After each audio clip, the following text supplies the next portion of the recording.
మొన్న ఒక వీడియోలో నేను చెప్పడం జరిగింది. జడ శ్రావణ్ కుమార్ జై భీమ్ భారత్రావు పార్టీ, జై భీమరావు భారత్ పార్టీ వ్యవస్థాపక అధ్యక్షులు వారు ఒక పిలిపిచ్చారు.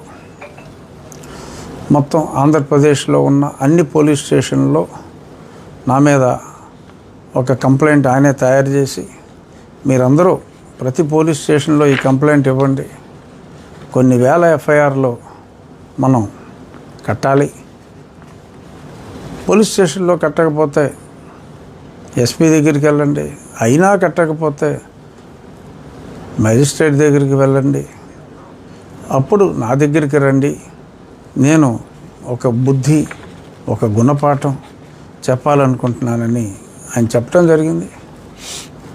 ఆయన నాకు బుద్ధి చెప్పడం సరే, మరి ఆయనకి బుద్ధి ఉందా లేదా అనేది నాకు తెలియదు. ఎందుకంటే సుప్రీంకోర్టు ఎప్పుడో చెప్పింది, ఒకే ఇష్యూ మీద ఒక ఎఫ్ఐఆర్ఏ తప్ప వందల కొద్దీ are number of FIRs cannot be there అని చెప్పి చాలా స్పష్టంగా చెప్పడం జరిగింది.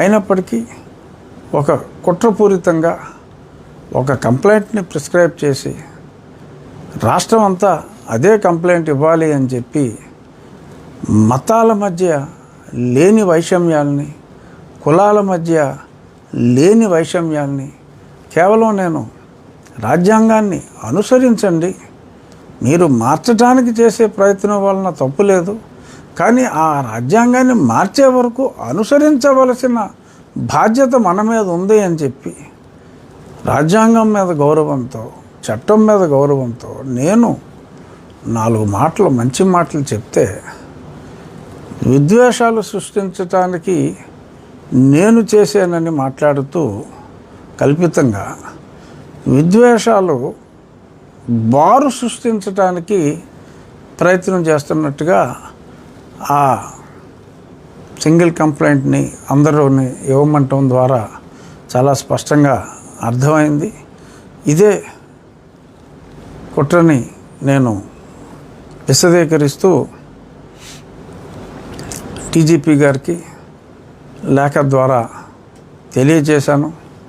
ఇలా సంఘంలో కులాల మధ్యన, మతాల మధ్యన, మరి సుప్రీంకోర్టు తీర్పులకు వ్యతిరేకంగా మాట్లాడుతూ, రాజ్యాంగానికి వ్యతిరేకంగా మాట్లాడుతూ ఇలా చేయటం సమాజంలో లేనిపోని కుంపట్లు రాజేయటానికి దోహదపడుతుంది అంటూ నేను చాలా స్పష్టంగా డీజీపీ గారికి, సుప్రీంకోర్టు ఏదైతే చింతాడ ఆనంద్ ఇష్యూలో తీర్పిచ్చిందో, ఆ తర్వాత బాపట్ల కలెక్టర్ అతని సర్టిఫికెట్ రద్దు చేశాడు, అవన్నీ కూడా పొందుపరిచి మరి ఈ చట్టాన్ని ఫాలో అవ్వండి, ఈ రాజ్యాంగంలోని ఈ 341 అధికరణాన్ని ఫాలో అవ్వండి, సుప్రీంకోర్టు తీర్పుని అర్థం చేసుకోండి అని స్పష్టంగా చెప్తే దానికి ఈ రకంగా వక్రీకరిస్తున్నారని చెప్పి నేను,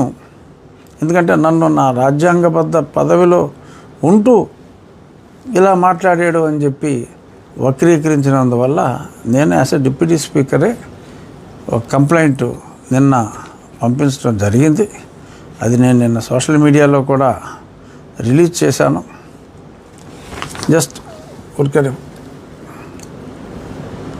చూపెట్టండి, లేఖ పంపించాం, తప్పకుండా చర్యలు ఉంటాయని అనుకుంటున్నా.